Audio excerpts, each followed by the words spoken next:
Pemirsa, untuk membahas bagaimana perdebatan antara Gibran Rakabuming Raka dan Mahfud MD dalam debat Cawapres yang berlangsung di Jakarta Convention Center Jumat malam, telah bergabung bersama kami TPN Ganjar Mahfud, Islah Bahrawi, dan Immanuel Ebenezer, Wakil Komandan Relawan TKN Prabowo Gibran. Selamat malam, Mas Islah. Selamat malam, Mas Noel. Selamat malam, Mas Islah. Oke. Saya bukan anggota TPN, tolong ralat. Oke, baik. Kami mohon maaf. Mas Islah dan juga Mas Noel, tapi ini pertanyaannya sama kepada Mas Islah dan juga Mas Noel. Panggung debat semalam, apakah sudah menjawab pertanyaan publik tentang ekonomi atau hanya sekedar adu istilah asing? Mas Islah terlebih dahulu. Ya, saya terus terang Mbak Fitri melihat debat semalam itu secara talk show ya memang menghibur ya. Tapi secara substansi yang sifatnya edukatif menurut saya kurang. Karena pada akhirnya penggunaan istilah itu akhirnya membuat lawan bicara menjadi tidak bisa mencerna. Misalnya tentang carbon capture, carbon storage, atau tentang SGIE yang dibaca SGIA dan sebagainya. Ini kan sebenarnya kalau secara talk show, secara tontonan memang seolah-olah ini menjadi sangat menarik ya. Tapi sebenarnya secara substantif dari sisi fiskal dan juga ekonomi secara makro atau mikro ini sebenarnya memang tidak mencapai kepada substansi dari edukasi terhadap masyarakat.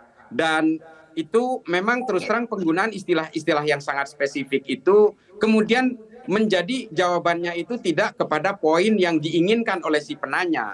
Misalnya kalau misalnya Mas Gibran tanya kepada Pak Mahfud misalnya tentang regulasi emisi karbon, mungkin akan dijawab lebih substantif ya. Dan juga pertanyaan tentang ekonomi syariah terhadap Caimin misalnya oleh Mas Gibran. Demikian seterusnya antara satu dengan yang lain secara pertunjukan memang saya melihat ya ini terhiburlah dengan berbagai gimmick-gimmick yang dilakukan, selepet lah apa dan sebagainya. Tapi secara substansi edukasi memang masih belum mencapai. Dan Mas Gibran sendiri dengan penggunaan istilah-istilah yang sangat spesifik ini, saya kira ya kalau saya ada menjadi posisi di Caimin, saya tentu saja pasti akan membalas dengan pertanyaan misalnya apakah faktor-faktor al-i'tiqadi, al-khuluqi wal amali di dalam undang-undang syariah kita sudah mencukupi. Saya yakin Mas Gibran juga akan kebingungan gitu loh. Nah, ini yang menurut saya tidak menyentuh akar-akar substansi dari debat itu. Kalau secara tontonan ya that's fine gitu. Oke, baik. Bagaimana dengan pendapat dari Mas Noel? Ya menarik lah ya, ini menjawab semua selama ini keraguan publik soal penguasaan Mas Gibran soal debat, kemudian penguasaan materi debat dan sebagainya. Artinya kita lihat keraguan publik selama ini sudah terjawab dengan begitu lugasnya, begitu sistematiknya Mas Gibran menyampaikan gagasannya, menyampaikan visi-misinya dan menjawab semua yang diragukan publik. Artinya ya soal Mas Gibran dibilang belimbing sayur, kemudian anak ingusan, kemudian kemarin ada juga kawan saya dari PDIP Sinton Pasaribu coba joget-joget, dia bilang Samsul punya ide, akhirnya semua terjawab semua kemarin. Karena saya yakin Mas Gibran ini bukan anak ingusan yang hanya lahir di katrol aja oleh bapaknya, tidak, dia ini lahir dengan genuinnya, keberaniannya, akhirnya ya terlihat karakter aslinya bahwa anak ini benar-benar punya kemampuan berpikir, Mas Noel, dalam menyampaikan dan kemampuan dalam beradaptasi dengan situasi yang orang selama ini meragukan. Oke, Mas Noel, tapi menurut Sekretaris Tim Pemenangan Nasional Ganjar Mahfud, Hasto Kristianto menilai Gibran Rakabuming Raka ini meniru sang ayah Presiden Joko Widodo saat memberi pertanyaan jebakan dengan istilah-istilah yang sulit. Tanggapannya? Ya, itu kan dari sudut pandang Mas Hasto lah ya. Ya kalaupun iya emang kenapa sih namanya bapak itu pasti mewariskan sedikit karakter orang tuanya. Memang salah Pak. Ketika ada beberapa karakter bapaknya yang dia coba adopsi, saya rasa nggak masalah. Ya bagaimanapun anak itu pasti sedikit mewariskan watak bapaknya, gitulah. Oke, baik. Mas Islah, ada tambahan komentar? Ya, saya berharap nanti debat-debat berikutnya lebih mengedukasi ya, bukan hanya sekedar tontonan. Baik Mas Gibran betul-betul betul-betul keilmuan dirinya itu selaku dia juga pernah menjadi praktisi ekonomi, misalnya dia bisa betul-betul tereksplor. Pak Mahfud sebagai praktisi di legislatif, yudikatif dan eksekutif, dia juga bisa lebih mengedukasi, dan juga Cak Imin sebagai seorang politisi yang sudah karatan gitu ya. Tapi pada intinya adalah di sini memang diperlukan satu niat baik untuk mengedukasi masyarakat, untuk menunjukkan bahwa dia itu memang layak dipilih oleh masyarakat. Nah, oleh karena itu kalau kami dari tim sesnya Pak Ganjar Mahfud, saya bukan anggota TPN tapi saya memang menjadi bagian dari tim sesnya Ganjar Mahfud. Saya berharap memang kalau Pak Mahfud selaku sebagai orang yang paling senior di antara paslon lain, dan juga beliau juga berlatar belakang seorang akademisi dan juga masih bagian dari anggota kabinet dari Pak Jokowi, saya kira memang lebih akan mengedepankan soal edukasi terhadap masyarakat tentang visi misi yang dimiliki oleh Ganjar Mahfud. Oke, tapi kalau misalnya kita lihat dari jalannya debat ini, nampaknya Prof. Mahfud ini minim kritikan ya terhadap Gibran. Apakah karena posisi Prof. Mahfud sebagai bawahan presiden dan Gibran anak presiden sehingga membuat situasi menjadi canggung, atau seperti apa? Saya kira tidak, karena memang posisi Pak Mahfud ini kan di sini memang serba repot. Jujur saja memang kalau Pak Mahfud terlalu ofensif terhadap Mas Gibran misalnya, tentu saja Pak Mahfud secara perspektif publik tidak elok juga. Biarlah Pak Mahfud ini tetap menjadi Pak Mahfud. Di sini memang Pak Mahfud bukan berarti karena ini melihat bapaknya atau apa. Pak Mahfud bagaimanapun adalah seorang cawapres yang tidak perlu melihat dia posisinya di mana. Tapi Pak Mahfud tetap ingin memberikan edukasi itu kepada masyarakat. Makanya Pak Mahfud menyebut Mas Gibran yang terhormat dan sebagainya, bukan karena Pak Mahfud masih menjadi anak buah bapaknya, memang. Tidak dalam konteks itu. Pak Mahfud tetap ingin menghormati siapapun yang ada di forum itu sebagai seorang yang mengayomi yang lain, karena memang beliau lebih senior dibanding dari dua paslon lain. Oke, Mas Noel tanggapannya? Ya gini, itu banyak hal yang sebetulnya menarik dari debat semalam lah ya. Menariknya semua punya gagasan, semua punya cara. Memang masing-masing kan terjebak dengan persoalan istilah-istilah idiom-idiom. Saya yakin juga kalau seandainya kalau Mas Gibran ditanya soal beberapa hal terkait idiom hukum, mungkin Mas Gibran tidak tahu. Tapi persoalannya ini kan soal teknik debat, artinya apa? Mas Gibran sangat mampu dan menguasai yang namanya perdebatan yang semalam, dan itu orang terkaget-kaget lah ya, terkaget-kaget dan terkagum-kagum ketika melihat bagaimana Mas Gibran begitu lepasnya dalam menguasai debat semalam. Dan kita lihat hari ini elektabilitas dari apa yang diharapkan Mas Gibran itu cukup naik, dampaknya luar biasa. Dan anak-anak muda yang tadinya meragukan, kemudian lawan-lawan Mas Gibran tadi meragukan, ini anak ingusan, si Samsul, si Blimbing Sayur ini, ternyata lihat luar biasanya, minta ampun lah, orang tercengang dan orang terkaget-kaget. Dan itulah anak muda yang kemarin diragukan, secara penyampaian sangat sistematik, sangat solutif. Dan ini yang kita butuhkan, bukan anak muda yang AO hasil katoran orang tua. Kemarin kan ada istilah nih HMI, PMI dan anak mami katanya. Ternyata enggak juga tuh, dia benar-benar luar biasa. Baik, Mas Noel. Materi perdebatannya. Mas Islah, karena Mas Noel tadi sudah menyinggung mengenai anak muda, apakah memang anak muda identiknya dengan istilah-istilah yang sulit, istilah-istilah asing seperti itu, menurut Anda sepakat atau bagaimana? Ya, kalau buat saya sebenarnya age is just number gitu ya. Kalaupun usianya muda, belum tentu juga gagasan dan idenya itu anak muda juga gitu. Nah, ini kalau kita melihat, sebenarnya kalau saya melihat sosok Mas Gibran, ini sebenarnya adalah anak muda yang dari awal itu dipaksa menjadi tua kalau menurut saya. Bagaimana dia kemudian terpilih menjadi cawapres, prosesnya seperti apa. Ini kan sebenarnya memang seolah-olah dipaksa untuk cepat dewasa gitu ya. Tapi memang begini loh, ada semacam gap di antara usia-usia itu yang kemudian berebut kepada elektoral dari kalangan muda. Tapi yang harus kita perhatikan di sini adalah muda dalam konteks ini bukan muda umurnya, tapi gagasan dan idenya, termasuk bagaimana paslon-paslon ini mengakomodasi dari berbagai keinginan anak muda. Anak muda hari ini saya kira punya tipologi yang sama. Mereka itu mandiri, mereka itu tidak mau mengandalkan privilege orang tuanya. Anak muda hari ini adalah anak muda yang betul-betul malu mengakui bahwa dia anak pejabat, malu mengakui anaknya orang kaya. Anak muda hari ini adalah anak muda yang egaliter, mandiri, tapi dia punya visi ke depan. Nah, saya kira ini adalah betul-betul menjadi tipologi anak muda hari ini. Saya kira begitu ya. Itu aja saya kira saya cukup. Oke, tanggapan selanjutnya dari Mas Noel kita tunggu, tapi kita harus ikuti jeda azan maghrib berikut ini. Pemirsa, kita akan lanjutkan kembali perbincangan. Mas Noel, Gibran Rakabuming Raka juga dinilai menanyakan persoalan di luar tema debat, yaitu mengenai sistem penangkapan karbon atau dalam bahasa teknisnya Carbon Capture and Storage atau singkatannya CCS. Tanggapannya? Artinya ketika orang tidak mampu beradaptasi dengan istilah-istilah atau idiom-idiom yang mereka tidak ketahui, ya itu kan problem lawannya Mas Gibran. Berarti lawannya Mas Gibran tidak menguasai istilah atau idiom yang dilontarkan Mas Gibran. Nah, artinya di situ Mas Gibran punya kemenangan. Dan sebetulnya juga itu bisa dilakukan oleh Muhaimin, kemudian dilakukan oleh Pak Mahfud, tadi disampaikan oleh Mas Islah tadi.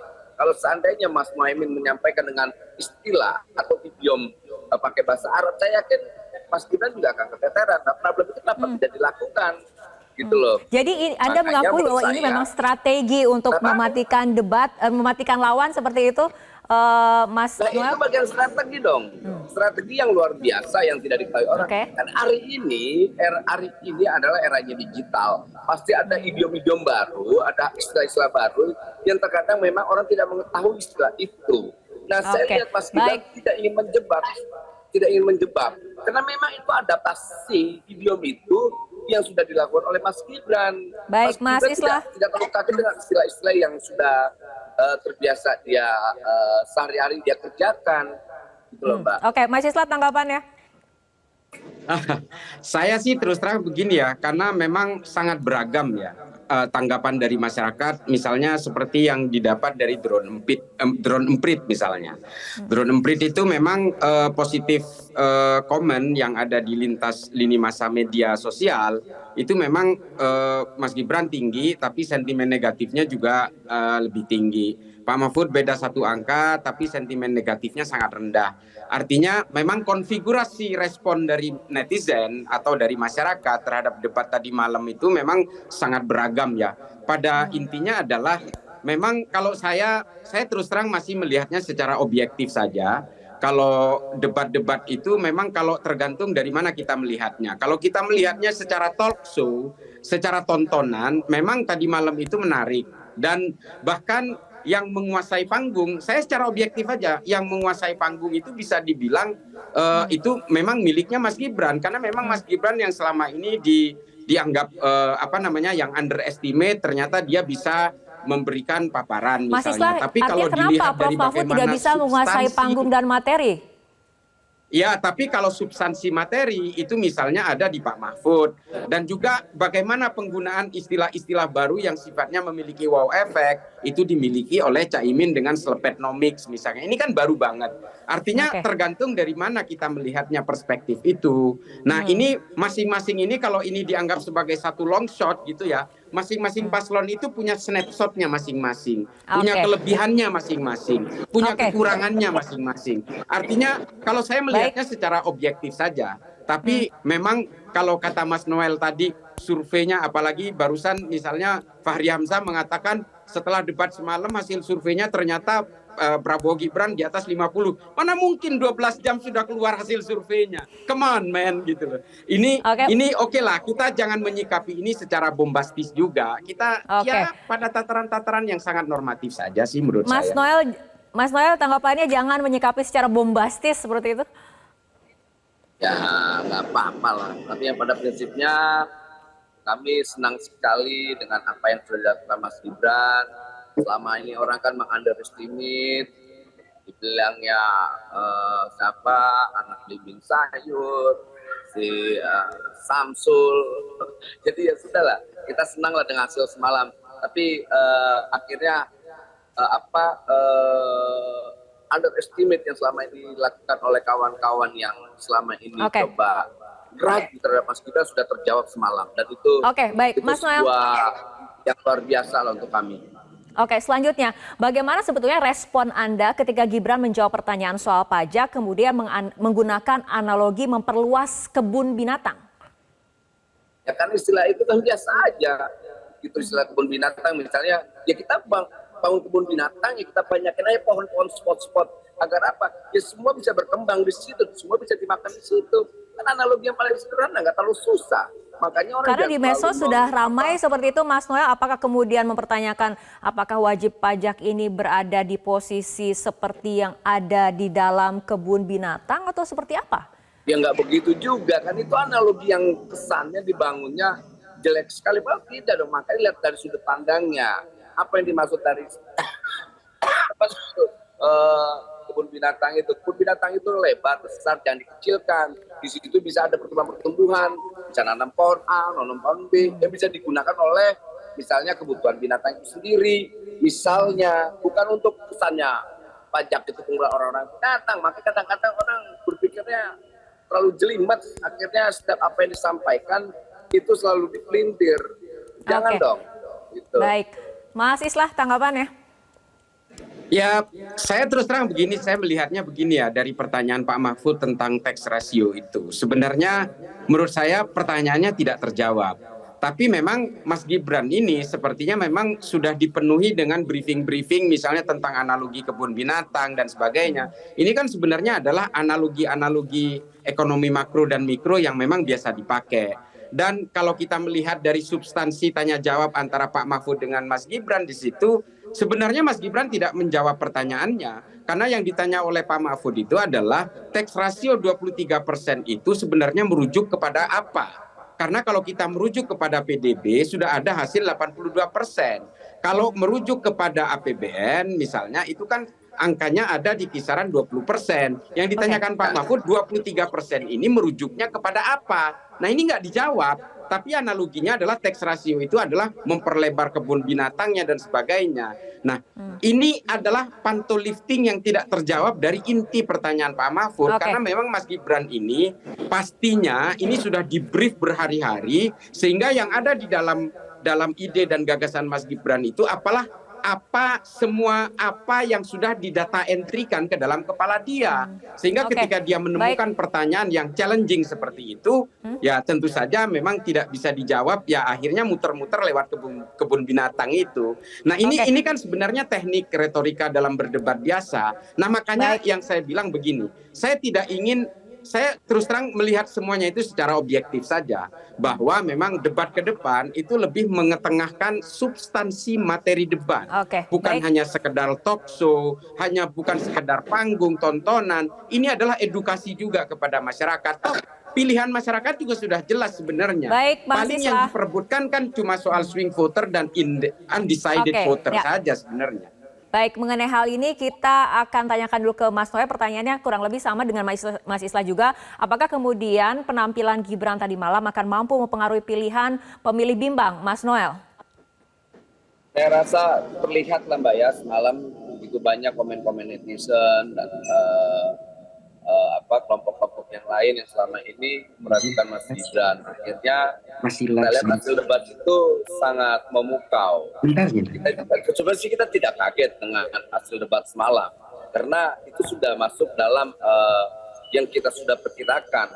Jadi kita tidak terlalu ini sekali sih. Pokoknya kita senang aja. Gitu. Selama ini kan diketawa-ketawain, direndah-rendahin, dianak-ingusin, Samsul, joget-jogetin.